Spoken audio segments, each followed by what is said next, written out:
어떤 이미지가 떠오르십니까? 우리는 잘 산다라는 것을 부유하다, 가진 것이 넉넉하고 부족함이 없다, 이런 의미로 받아들이지 않나요? 또 못 산다라고 말하면 가난하다, 가진 것이 없기 때문에 어렵다, 뭐 이런 표현으로 우리가 잘 산다, 못 산다 이렇게 표현하지 않나요? 근데 문득 설교 준비하면서 제 마음에 이 잘 산다라는 단어가 왜 부자가 된다라는 그런 부자를 의미하는 단어가 되었을까라는 생각이 문득 들었습니다. 사실 잘 산다라는 것은 얼마나 많이 가졌느냐 보다 얼마나 정말 잘 살았느냐, 이게 더 강조돼야 되지 않나요? 태도가 말입니다.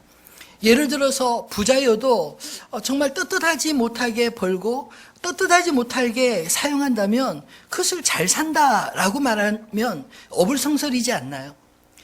또 못 산다, 비록 가난하다 할지라도 정말 정직하게 성실하게 최선을 다해서 남들 보기에 부끄럽지 않게 그렇게 열심히 살아가는 삶을 보면 어떻게 그런 삶을 못 산다 이렇게 말할 수 있겠습니까? 사실 저는 오늘 말씀을 묵상하면서 문득 그런 생각이 들었습니다. 잘 산다, 못 산다라는 그런 가치 기준이 오늘 이 세상이 부유하다, 가난하다 이런 식으로 표현되고 있기 때문에 어쩌면 우리가 수단과 방법을 가리지 않고 부자가 되는 것, 그게 잘 사는 길이라 생각하게 만든 것은 아닐까요? 우리의 생각이 좀 바뀌어져서 오늘 총독 느헤미야의 삶을 통해서 우리의 생각이 정말 이 세상에서 올바른 태도로 사는 것, 정직하게 사는 것, 하나님 앞에 부끄러움 없이 사는 것, 이것을 잘 산다, 이렇게 고백할 수 있게 되기를 소망합니다. 그리고 무엇보다 우리가 아무리 가진 것이 많고 넉넉하고 부족한 것이 없다 할지라도 정말 하나님 보시기에 부끄럽으며 또 이웃들에게 또 부끄러운 삶을 살아간다면 못 산다, 이렇게 표현하는 게 마땅하지 않을까요? 오늘 우리가 읽은 이 본문의 이야기는 느헤미야가 총독으로 있을 때 그가 어떻게 살았는지를 보여주는 말씀입니다. 앞서 15장 전반부에는 성벽 건축 과정에서 터져나온 이 빈부격차의 문제를 해결한 느헤미야가 오늘 본문에서는 이 부자들의 고리대금업을 금지시키고 또 성격적 개혁을 주장했던 느헤미야 자신이 총독 시절에 어떻게 보냈는지를 회고하며 기록한 말씀입니다. 사실 당대 유대에서 가장 높은 지위의 사람으로 이 페르시아의 관리였던 느헤미야가 사실 그 당시에 유대에서 가장 높은 지위의 사람 아닌가요? 정말 그 높은 직책인 총독에 걸맞게 오늘 성경을 읽어보면 느헤미야의 씀씀이가 대단히 컸습니다. 18절에 보면 매일 나를 위하여 소 1마리와 살찐 양 6마리를 준비하며 닭도 많이 준비하고 열흘에 한 번씩은 각종 포도주를 갖추었나니, 느헤미야의 이 일상은 우리 일상과는 확실히 차이가 나지 않나요?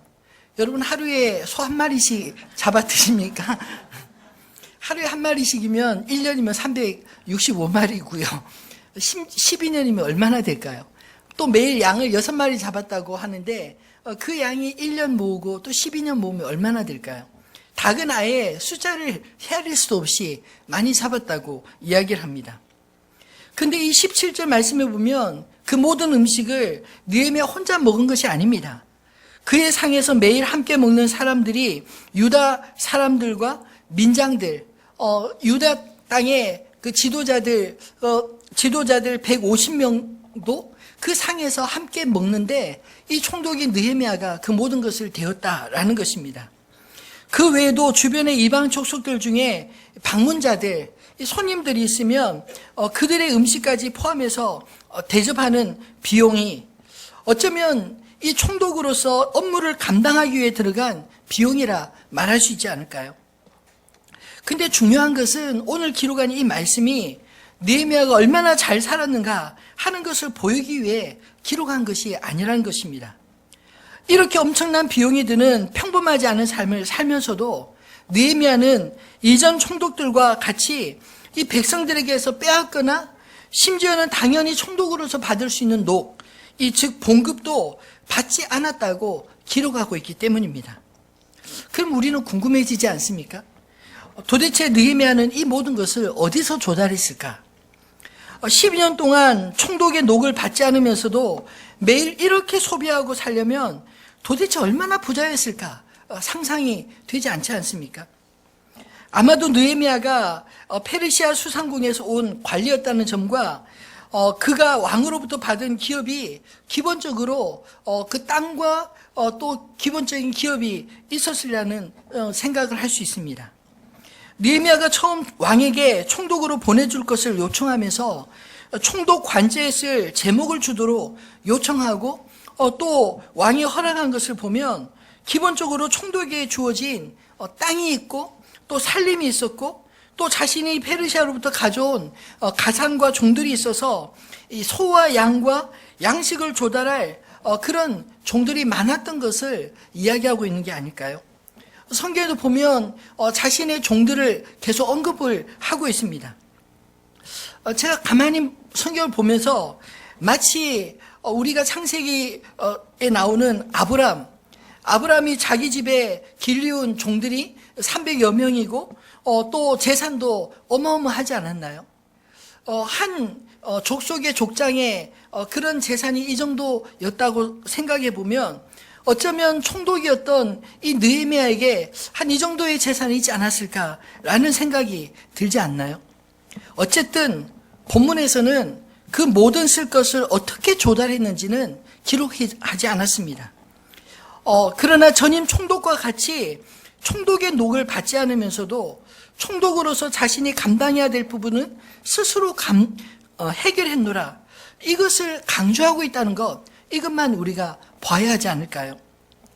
느헤미야에게도 결코 이 모든 재원을 감당하기가 쉽지 않았을 텐데 총독의 녹을 받지 않고 전임 총독들과 같이 백성들에게서 양식과 포도주와 은 40세기를 걷어들이지 않는 이유가 무엇일까요?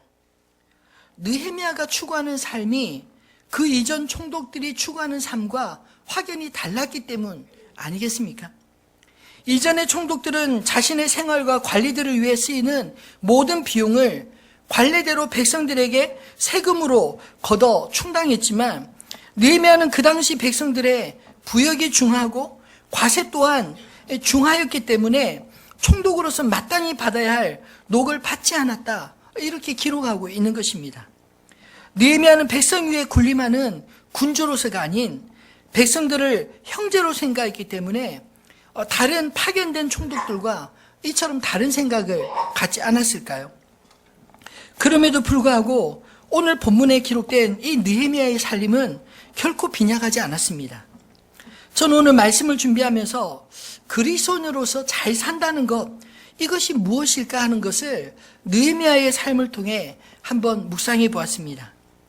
느헤미야가 보여준 잘 사는 삶은 단지 부자가 되기 위해서 혹은 부자이기 때문에 누리는 삶이 아니라 그의 삶을 통해서 뭔가 우리에게 전하고자 하는 메시지라고 생각합니다.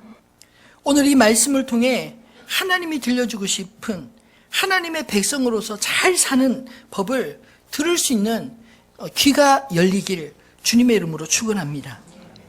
그렇다면 느헤미야가 생각하는 잘 사는 삶은 어떤 삶일까요? 느헤미야가 보여준 잘 사는 삶은 첫 번째로 하나님을 경외하는 삶이었습니다. 15절 말씀에 느헤미야는 자신이 이전 총독과 다른 행동을 한 이유를 이렇게 설명하고 있습니다. 나보다 먼저 있었던 총독들은 백성들에게서 양식과 포도주와 또 은 40세기를 그들에게서 빼앗았고 또한 그들의 종자들도 백성을 압제하였으나 나는 하나님을 경외함으로 이같이 행하지 아니하고. 세금을 왜 뺏는다라는 표현을 썼을까요?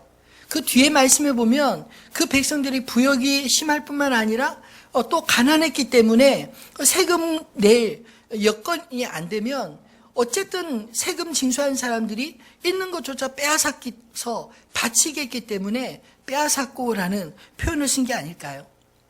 어쨌든 이 느헤미야는 이전 총독들과 같이 않고 그가 이같이 하지 않는 이유를 단 한마디로 이렇게 표현합니다. 나는 하나님을 경외함으로 이같이 행하지 아니하고. 여러분, 하나님을 경외한다라는 의미가 무엇일까요? 우리가 잘 아는 것처럼 경외한다라는 단어는 두려워하다, 감히 그 앞에 고개를 들지 못할 정도로 존경하다, 이런 뜻을 가지고 있습니다.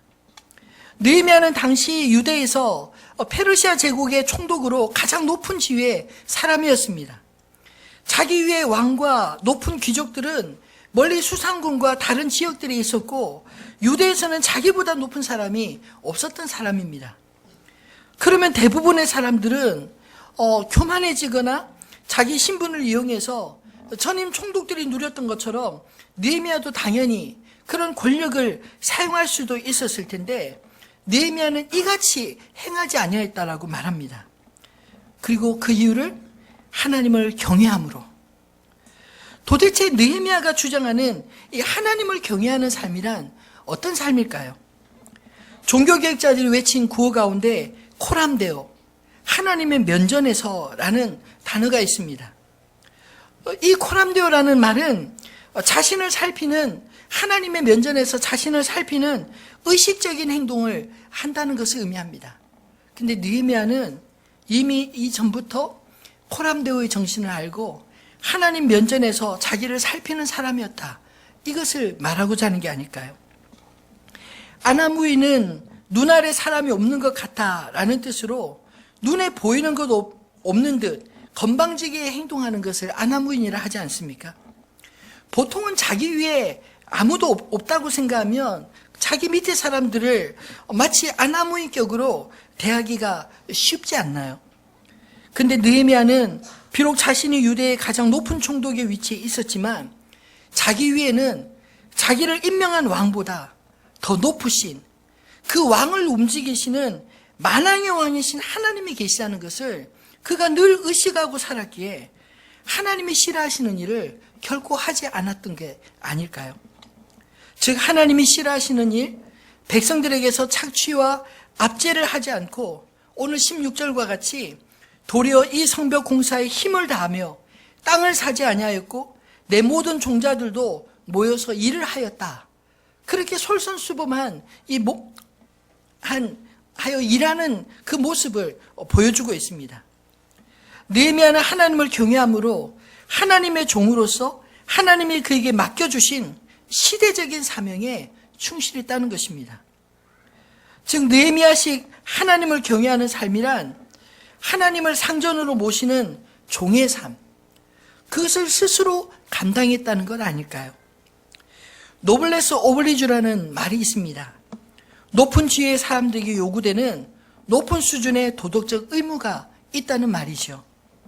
비록 아무도 알아주지 않는다 할지라도 하나님을 의식하는 사람, 하나님을 아버지라 부르는 하나님의 자녀들은 진정한 노블레스 오블리주를 실천할 수 있는 그런 사람들 아닌가요? 오늘 저와 여러분이 말입니다. 느헤미야 역시 만약 페르시아 제국에서 자신에게 맡겨준 총독의 지위만 믿는 그런 어리석은 사람이었다면 아마도 전임 총독과 다를 바 없이 백성들이 잘 살든 못 살든 아랑곳하지 않고 자신의 권리만 주장하는 그런 삶을 살았을지 모릅니다. 근데 느헤미야가 자신의 당연한 권리마저 요구하지 않으면서도 성벽 공사와 백성들을 위해 더 많은 일을 할 수 있었던 것은 그의 말 그대로 하나님을 경외하는 자였기 때문입니다. 하나님을 경외하는 느헤미야는 평생 하나님의 종으로 산 사람 아닐까요? 만약 하나님이 만왕의 왕이시며 우리가 고백하는 것처럼 나의 주인이시라면 여러분, 그 하나님께서 누구에게 자기의 것을 맡기실까요? 충성된 종, 믿을 만한 종에게 자신의 것을 맡기지 않겠습니까? 오늘 이 본문을 잘못 이해하면 하나님을 경외하는 느헤미야는 어쩌면 정말 어리석게 보일 수 있습니다. 왜냐하면 당연한 권리조차 누리지 못하는 그런 사람처럼 보이기 때문이죠. 그러나 느헤미야는 어리석어서 그 권리를 포기한 게 아닙니다. 오히려 하나님을 더 잘 이해했기 때문에 더 지혜로운 선택을 한 게 아닐까요? 소탐대실하지 않고 주인 되신 하나님의 은혜를 더 많이 구할 줄 알았던 사람이었기 때문입니다. 충성된 종에게 주인이 더 많은 것을 맡기시고 또 그의 쓸 것을 채우신다는 그런 분명한 확실한 믿음을 가진 사람 아니었을까요? 오늘 본문에서 사실 하나님의 보상은 잘 보이지 않는 것 같지만 가만히 한번 생각해 보십시오. 느헤미야가 어떻게 총독의 녹을 받지 않고도 그가 12년 동안 총독의 직무를 수행하기 위해 18절과 같이 민장만 해도 150명을 매일같이 먹일 수 있었을까요? 그 모든 것이 도대체 어디서부터 나왔겠습니까? 이 모든 것이 하나님께로부터 말미암은 것 아닐까요? 로마서 11장 36절은 우리에게 이렇게 말하고 있습니다. 한번 같이 읽어보겠습니다. 이는 만물이 주에게서 나오고 주로 말미암고 주에게로 돌아갑니다. 그에게 영광이 세세 있을지어다. 아멘. 여러분, 모든 만물이 하나님의 것이고 하나님께로부터 온다는 믿음, 또 궁극적으로 하나님께로 우리 모든 것이 되돌아갈 것이라는 믿음이 있을 때 진정으로 잘 사는 그런 풍성한 삶을 누리게 될 줄로 믿습니다. 오늘 느헤미야가 그 모든 것을 감당할 수 있었던 것은 하나님께서 그것들을 감당할 수 있는 힘을 주셨기 때문에, 복을 주셨기 때문에 그 종들이 키우는 양들과 소들이 잘 낳고 잘 먹고 잘 성장하기 때문에 이런 일들이 가능하지 않았을까요?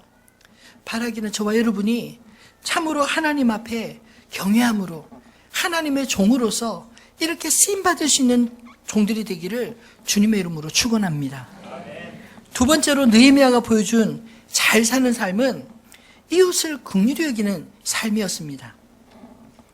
세상에서 잘 사는 사람은 이 땅에 재물을 많이 쌓아두고 부족함이 없이 사는 사람을 말하지 않나요? 그런데 성경은 하나님 보시기에 잘 사는 것은 세상의 관점과 전혀 다르다는 것을 말씀하십니다. 예수님께서 산상설교에서 말씀하신 것을 들어보면 알 수 있습니다. 마태복음 6장 19절로 20절 말씀도 한번 같이 읽어보겠습니다. 너희를 위하여 보물을 땅에 쌓아두지 말라. 거기는 좀과 동록이 해하며 도둑이 구멍을 뚫고 도둑질하느니라. 오직 너희를 위하여 보물을 하늘에 쌓아두라. 거기는 좀이나 동록이 해하지 못하며 도둑이 구멍을 뚫지도 못하고 도둑질도 못하느니라. 아멘. 여러분, 어떻게 하는 것이 보물을 하늘에 쌓아두는 것일까요? 자기를 위하여 사는 사람, 자기를 위해 쌓는 것이 아니라 하나님을 위해 사는 사람, 하나님께서 맡겨주신 것에 충성스럽게 위해서 사는 사람을 하늘의 보화를 쌓는 삶이라 말하지 않나요?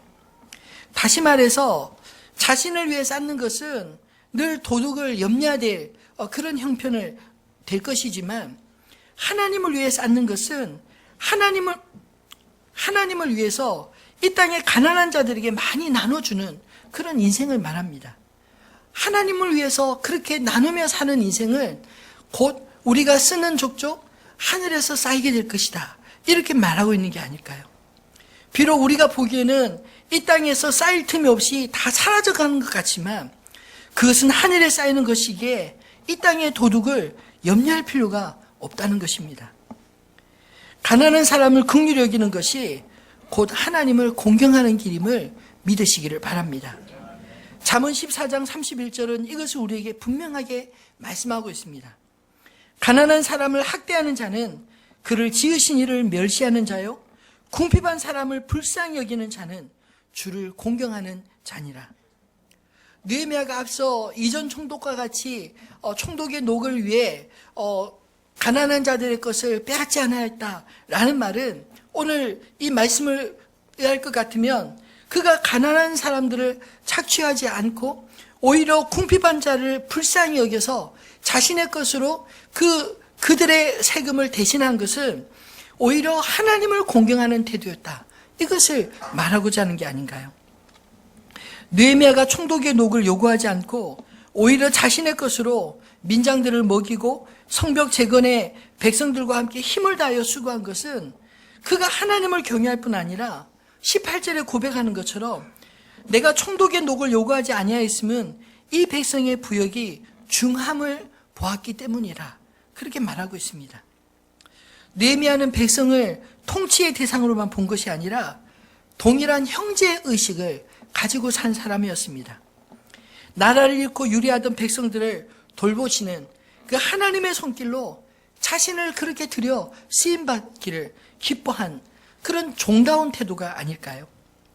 비록 누군가는 종이고 누군가는 민장이고 누군가는 백성이지만 사실 하나님 앞에서는 동일한 주의 백성들이요, 동일한 믿음의 형제들 아닌가요? 내가 그들을 지켜줄 때 그들도 나를 지켜준다는 의식이 곧 형제의식인 것입니다. 이것이 이웃을 내 형제로 여기고 긍휼히 여길 수 있는 이유가 아닐까요? 빌립보서 2장 3절 말씀처럼 서로 나보다 남을 높게 여기는, 낮게 여기는 태도가 곧 하나님의 나라를 세우시는 가장 중요한 동력임을 믿으시기를 바랍니다. 하나님은 자신을 공경하고 하나님의 사람들을 사랑하는 그 사람이 결코 낙심하는 것을 원치 않으십니다. 느헤미야가 돌아본 자신의 12년 총독의 세월은 어쩌면 하루하루 그 모든 것 쓸 것을 대느라 힘들었을지 모르지만 그러나 그것을 쓸 수 있도록 하나님이 끊임없이 공급하였던 것을 말하고자 하는 게 아닐까요? 하나님의 은혜로만 감당할 수 있었던 그런 세월을 고백하고 있는 것입니다. 오늘 이 이야기는 느헤미야의 자랑도 아니고 느헤미야의 하소연도 아닙니다. 하나님이 없으면 결코 설명될 수 없는 은혜로운 세월들을 믿음의 사람이 고백하는 게 아닌가요? 느헤미야는 성벽 건축의 과정을 언급하면서 자신이 겪었던 일들을 기록하고 특별히 이 유다 백성들이 극심한 빈부격차 속에서 누구는 주인이 되고 누구는 종이 될 수밖에 없는 그 안타까운 현실을 어떻게 극복했는지 그것을 기록하고 있습니다. 만약 느헤미야가 이렇게 백성들을 형제처럼 사랑하고 자신을 비워 백성들의 공급함을 돌보지 않았다면 아마 다른 부자들 역시 느헤미야를 온전히 믿고 따를 수 없었을 것이고 백성들 역시 평안하지 못하지 않았을까요? 이 모든 것이 느헤미야가 총독으로서 잘 살았기 때문에 이런 고백을 할 수 있게 된 것이라 믿습니다. 바라기는 하나님의 종들로서 우리의 삶에도 훗날 돌아보며 이런 고백을 할 수 있기를 주님의 이름으로 축원합니다. 말씀을 맺겠습니다. 그렇다면 느헤미야가 이렇게 자신을 비울 수 있었던 이유는 온전히 자신을 채우시는 분, 그분이 하나님이신 것을 믿었기 때문 아닐까요? 19절의 기도를 가만히 보면 느헤미야의 이런 믿음의 고백을 엿볼 수 있습니다. 한번 같이 읽어볼까요? 내 하나님이여, 내가 이 백성을 위하여 행한 모든 일을 기억하사 내게 은혜를 베푸시옵소서. 아멘. 여러분, 이 기도는 느헤미야가 자신의 의로움을 뽐내기 위함이 아니라 느헤미야가 진정으로 무엇을 믿고 살았는가 하는 것을 보여주는 믿음의 기록 아닐까요? 느헤미야는 진실로 하나님의 은혜 없이는 살 수 없는 존재이며 하나님의 은혜로만 자신이 이 모든 것을 감당할 수 있는 존재라는 것을 오늘 이 말씀을 통해, 기도를 통해 보여주고 있지 않나요? 느헤미야는 1장에서부터 그 예루살렘의 어려운 형편을 들었을 때부터 기도했던 사람입니다. 성경 곳곳에 느헤미야가 기도하는 장면들이 계속 나오지 않나요? 오늘 이 대목 역시 그가 하나님을 경외하고 하나님을 온전히 믿었기 때문에 자신이 행한 모든 것이 하나님을 바라보며 행한 것이고 하나님이 다 아실 것이기에 하나님, 나에게 은혜를 베풀어 주옵소서, 이렇게 고백할 수 있는 것입니다. 사랑하는 성도분, 어떻게 해야 잘 사는 것일까요? 세상 사람들은 자신을 위해 쌓는 사람들을 잘 사는 사람이라 할지 모르지만 이제 우리 그리스도인들은 하나님을 위해 사는 인생이 잘 사는 사람이라 그렇게 고백할 수 있게 되기를 주님의 이름으로 축원합니다. 사실 주보에는 함께하는 우리 교회 건축에 기록했는데 제가 아무 말도 없이 지나가서 왜 지나가시나 할지 모를 것 같아서 잠깐 지난주에 있었던 이야기들을 좀 해드리겠습니다. 먼저 함께하는 우리 교회 건축 한번 읽어볼까요? 제가 읽겠습니다. 부산은행 건축 자금 대출이 유보되었습니다. 그동안 기도의 헌신에 감사드립니다. 효율적 교회 건축을 위해 건축 규모 축소 및 인접 건물 매입 등 방안이 모색되고 있습니다. 많은 기도 부탁드립니다. 다음 주 재직회를 통해 상세한 경과를 보고드리겠습니다. 많은 참여 바랍니다. 이대로입니다. 네. 궁금하실 것 같아서 사실 지난 주에 있었던 이야기를 좀 말씀드리겠습니다. 지난주 제 마음이 참 복잡했습니다. 교회 건축을 위한 마지막 퍼즐로 딱 채워져야 될 게 은행 대출 아닌가요? 그런데 지난번에 대구은행처럼 또 이번에 부산은행도 부결되어서 제 마음이 참 심란했습니다. 이유는 우리가 보유한 자금보다 교회 공사 규모가 너무 크다는 것입니다. 그래서 그 은행은 굉장히 현실적이지 않나요? 일단 회수될 것부터 생각하기 때문에 아무래도 무리할 것 같다 생각하고 그냥 또 부결을 시킨 겁니다. 근데 사실 몇 주 전부터 제 마음이 좀 편하지 않았습니다. 왜냐하면 은행 대출이 우리가 처음 기대한 것처럼 한 80%, 90% 되면 조금 여유 있게 좀 힘들지만 그래도 한번 해볼 만한데 이번에 올릴 때 그 은행에서 최대한으로 맞춘 게 한 67%, 뭐 한 70% 요 정도 수준이었는데 그 금액을 딱 계산해 보면 남는 금액 우리가 부담해야 될 금액이잖아요. 지금 현재 우리가 저축되어 있는 것보다 앞으로 2년 안에 우리가 마련해야 될 금액이 최소로 30억에서 한 40억. 또 공사하다 보면 또 뭐 늘어난 거 예상하고 뭐 이러면 한 50억까지 기하급수적으로 늘어날 수 있겠더라고요. 그래서 사실은 마음이 계속 불편했습니다. 하나님 충분히 주시면 모르겠는데 이 상태면 돼도 불안합니다. 이런 마음으로 기도하면서 어쨌든 우리가 결정은 할 수 있는 입장이 아니니까 하나님께서 어떻게 결정하시든지 그냥 은행이 결정되는 것이 하나님의 뜻이라고 알고 따르겠습니다. 이런 마음이었습니다. 근데 은행이 딱 부결되니까 또 마음이 불편한 거예요. 왜냐하면 그동안 기도하고 또 그동안 헌금한 성도들이 있는데 이러면 이제 건축을 못하는 건 아닌가? 라는 생각이 들면 참 불편하지 않나요? 그래서 오늘 내가 어떻게 설명해야 되지? 이런 생각하니까 잠이 오지도 않고 뭐 없었던 그 편두통이 생겨서 어제부터 굉장히 힘들었습니다. 희한하게 설교할 때는 안 아프네요. 예. 굉장히 불편하고 힘들었습니다. 그래서 사실 대충 승인이 나오기 전에 이미 뭐 결과가 어떻든 건축위원회에서 모이자 해서 그 화요일날 결정이 됐는데 화요일날 저녁에 건축위원회가 모였습니다. 그래서 여러 가지 대안들 플랜 A, B, C까지 제가 마련해서 이란 우리 장구가 적으니 제가 물철학을 말한 적이 있지 않나요? 성령은 물과 같이 움직이시고 우리가 그 물처럼 하나님의 역사에 우리가 흘러가면 된다. 이렇게 말씀드렸는데 우리 형편은 이게 채워지지 않으니까 채워질 때까지 기다리는 거예요. 근데 채워지려면 얼마나 기다릴까요? 대략 지금 컨디션이면 최소 한 7, 8년 기다려야 될 것 같아요. 그동안 아마 다 마음도 그냥 이제 낙심이 되고 뭐 그런 동력들이 상실되지 않을까요? 또 뭐 원점에서 또 다시 생각하자. 뭐 그럴 수도 있고. 근데 이제 가장 근접한 방법은 그러면 우리가 군사를 다 빼고 정말 우리가 꼭 필요한 공간만 다시 한번 설계를 해보자. 그래서 한 60억대 밑으로 50억대, 60억대로 다시 한번 건축을 설계해서 다시 한번 준비하자. 이게 사실 가장 그 필요한 대안이었습니다. 그래서 그것 가지고 같이 의논하고 뭘 없앨 건지 막 이렇게 고민하고 있는데 한 집사님이 이제 인터넷을 보다가 네이버 부동산을 보셨어요. 부동산을 딱 보니까 우리 교회 땅하고 딱 붙어 있는 땅 600평에 건물 300평짜리가 딱 나온 겁니다. 급매물로. 불과 한 일주일 전에. 예. 근데 그걸 딱 보는 순간 모든 건축위원이 와, 이럴 수가. 이런 생각이 들더라고요. 왜냐하면 이것은 옥상옥이 아니라 이걸 삼으로써 건축비를 오히려 한 10억에서 20억 정도 줄이는 효과가 있습니다. 왜냐하면 뭐 예를 들면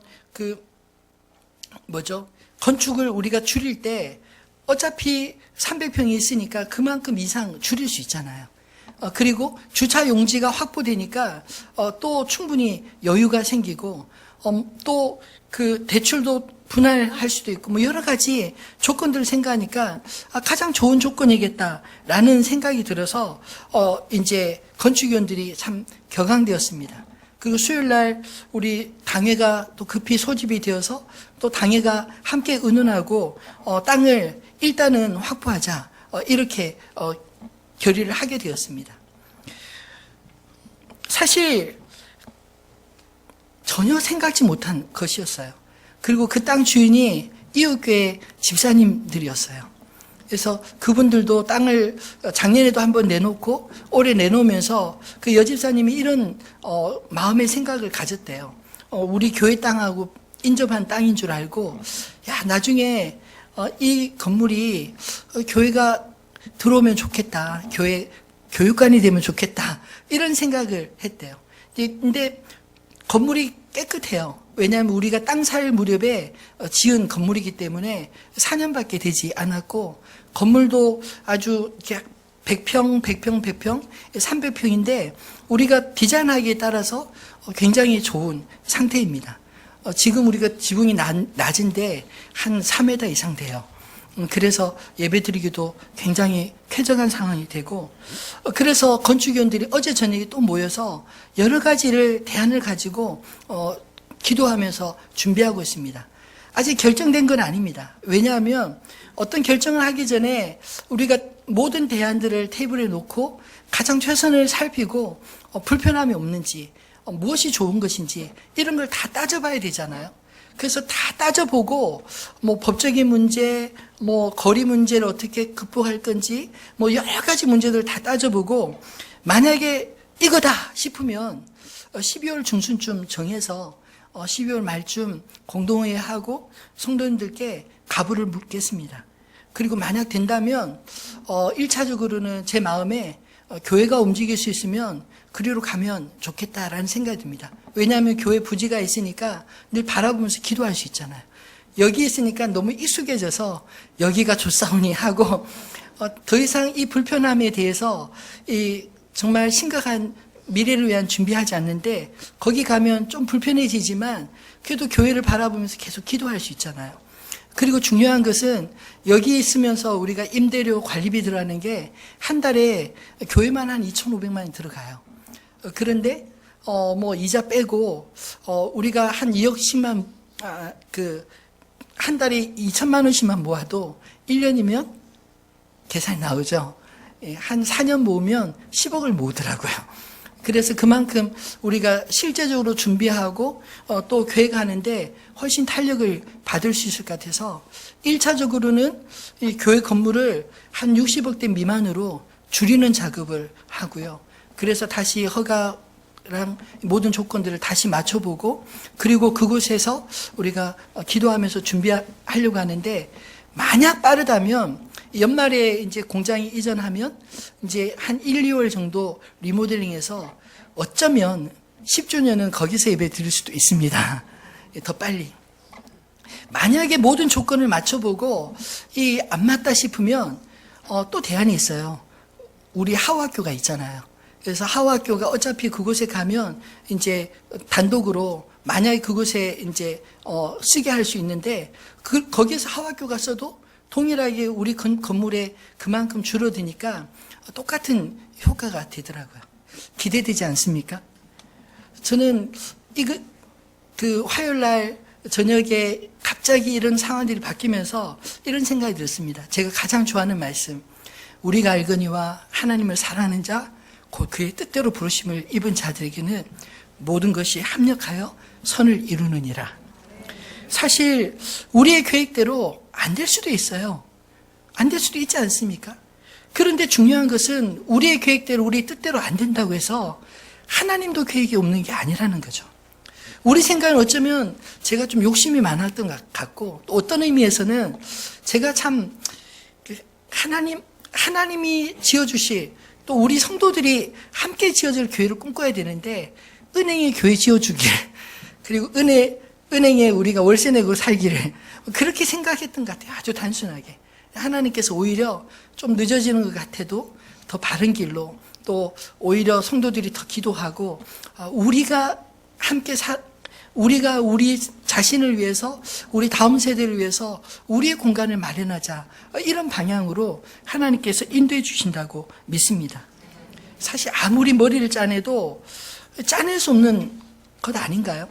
제가 그 주인에게 이런 이야기 했어요. 그 주인도 깜짝 놀랐어요. 내놓은 지 일주일도 안 돼서 갑자기 이렇게 일이 벌어지니까 그 여집사님이 제 보는 앞에서 한 3번을 우시더라고요. 처음에는 서운해서, 자기 젊음을 이렇게 투자한 젊은 분인데 그렇게 건물도 짓고 이렇게 했는데 그거 이렇게 파니까 서운한 마음에서 울고, 또 한편으로 이야기 들어보니까 자기가 마음만 먹었을 뿐인데, 야, 얘가 교회가 들어오면 좋겠다, 교회 그 교육관 하면 좋겠다, 그런 용도로 충분히 진짜 십자가만 딱 붙이면 교회예요. 그런 건물인데 그렇게 마음먹은 대로 하나님께서 뜻하지 않게 이렇게 인도해 주셔서 너무 감사해서 울고, 그 모습 보니까 저도 참 마음이 감사하더라고요. 여러분, 우리가 생각한 대로 되지 않아도 하나님은 우리를 위해서 하나님의 길을 예비해 주시는 줄 믿으시기를 바랍니다.